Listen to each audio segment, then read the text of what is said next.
April is Autism Awareness Month, so let's talk about autism representation in media. And yes, I know it's the tail end of the month, I'm sorry about that. I'm doing this because I just thought it would be a fun topic. Definitely not topical or anything. No relevance to any current real-world events. Nope, none whatsoever. Just a fun, lighthearted video for the funsies. Hi there, I'm Capitato, the Cap Nebito, and I am autistic. So I always enjoy it when I can see that aspect of myself represented in media, when it's represented well at least, which can be frustratingly difficult to find.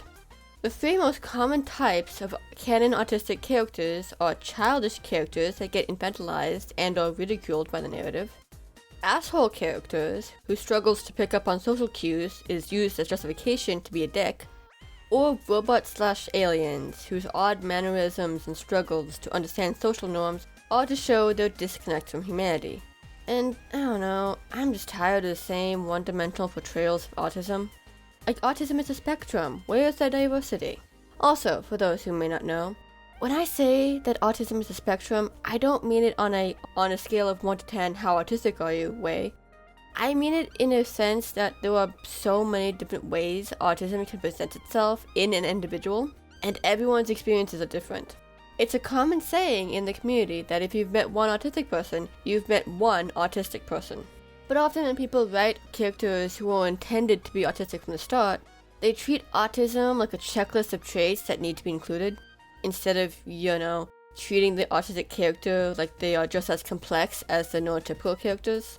And, assuming the autistic character is actually human, he is almost guaranteed to be a white cis male. Maybe a white cis female if the writers are feeling it particularly risque. Oh, and the character is probably asexual or aromantic, because if they don't understand social norms, how could they be expected to understand such mature topics as romance and sex? I'm just so tired. I think that's why headcanoning characters to be autistic is so popular in fandom circles. Many neurodivergent people want to see themselves represented in those fleshed out, complicated characters. Characters who aren't expected to fit snugly into this confined box.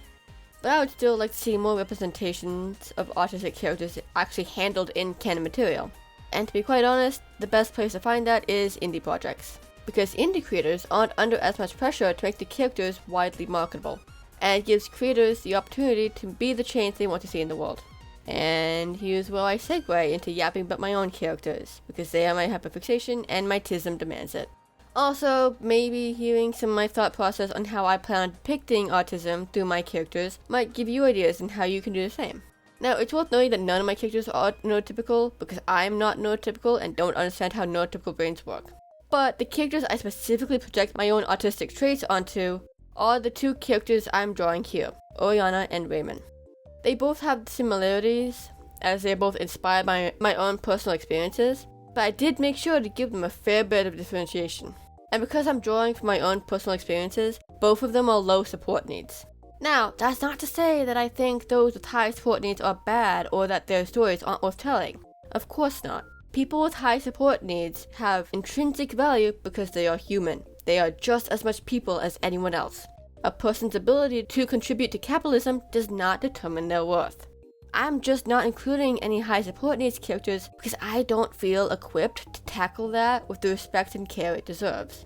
Maybe one day I'll do more to include that sort of representation, but I've already got my hands full with learning how to tell stories in the first place. So for now, I'm going to stick to what I'm already familiar with. Now, back to the characters. Of the two, the one who is the most obviously autistic would be Raymond, simply because she doesn't really make any attempt to mask.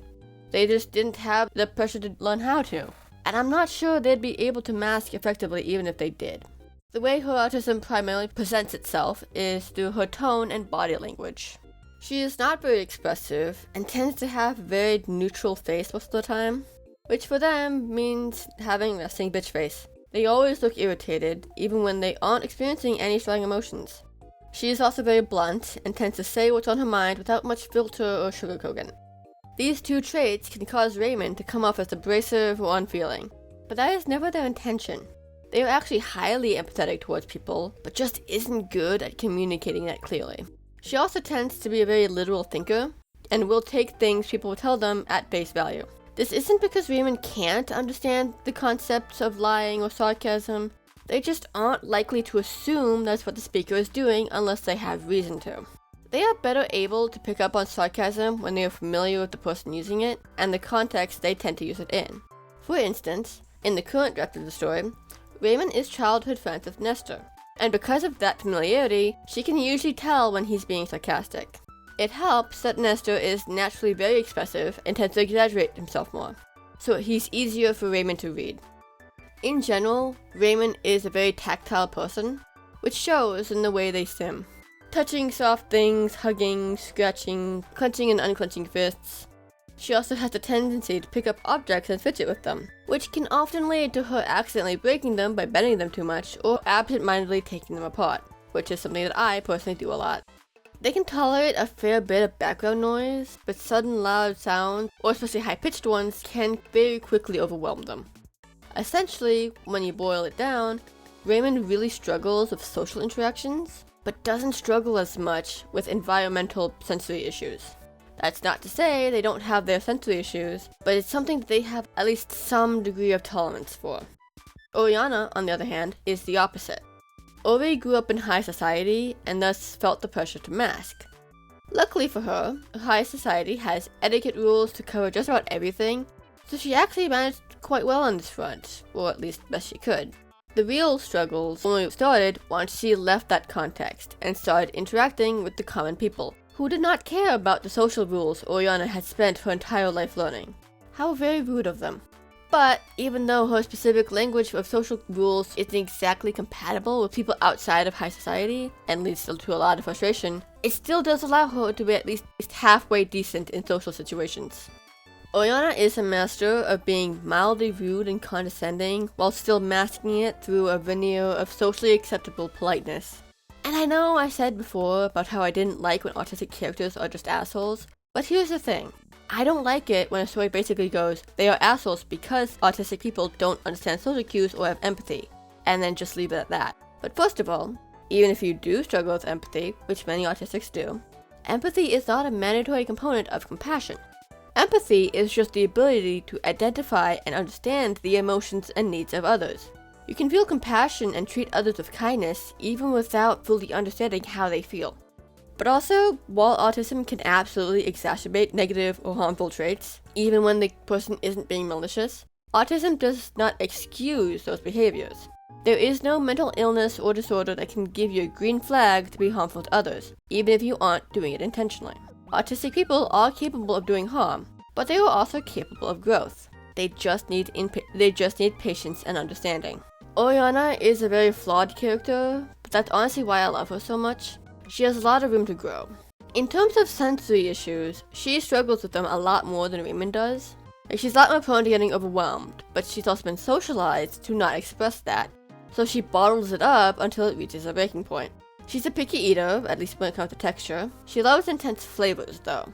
She essentially likes food with maximum flavor and minimal texture, as opposed to Raymond's preference for very simple, bland foods. She's also very touch-adverse, and does not like hugs. She'll tolerate them to avoid being seen as rude, but they make her very uncomfortable. One very specific trait that I personally projected onto her is how she loves having long hair, enjoys the feeling of it being brushed when it's untangled, but hates it when it pulls. She specifically learned how to take care of her hair by herself, even though her family probably has servants to help with that, because she was adamant about being able to brush it at her own pace. It's why Raymond brushing Oriana's hair like this in the drawing is such a close bonding moment for them. Because Raymond's main love language is touch and physical affection, but, as stated before, Oriana doesn't generally like being touched. Brushing Ori's hair is a way for Raymond to have that tactile feeling of closeness, and also shows Ori's trust in Raymond that they'll be slow and patient, unlike the bustling servants trying to get the job done as efficiently as possible. So yeah, autism. Was this video just another excuse to ramble about my children to the internet? Yeah. I was originally planning on doing something else this month, but that video ended up taking too long to finish, so I had to postpone it. Largely because I've been too stressed by current events to have any will to work on it. So my options were basically to not upload this month, or to do something so self-indulgent that I could finish it quickly. Sometimes self-care is just rambling about your hyperfixations into the void. But also, I do genuinely think autism rep is important, now more than ever. And maybe sharing a bit on how I plan on handling autism in my characters can either inspire you to do the same with your characters, or just make you interested in my story. This ended up becoming like a little demo of the updated character video I'm planning on making, which will come out soon-ish, I swear. But first I gotta finish that video that was originally slated for this month. Since it's already partially done, I might actually be able to post it before the tail end of this month. Maybe, hopefully, knock on wood. Knowing my track record, it'll probably get procrastinated into oblivion again. But regardless, I hope you enjoyed listening to my barely coherent ramblings, and I'll see you next time.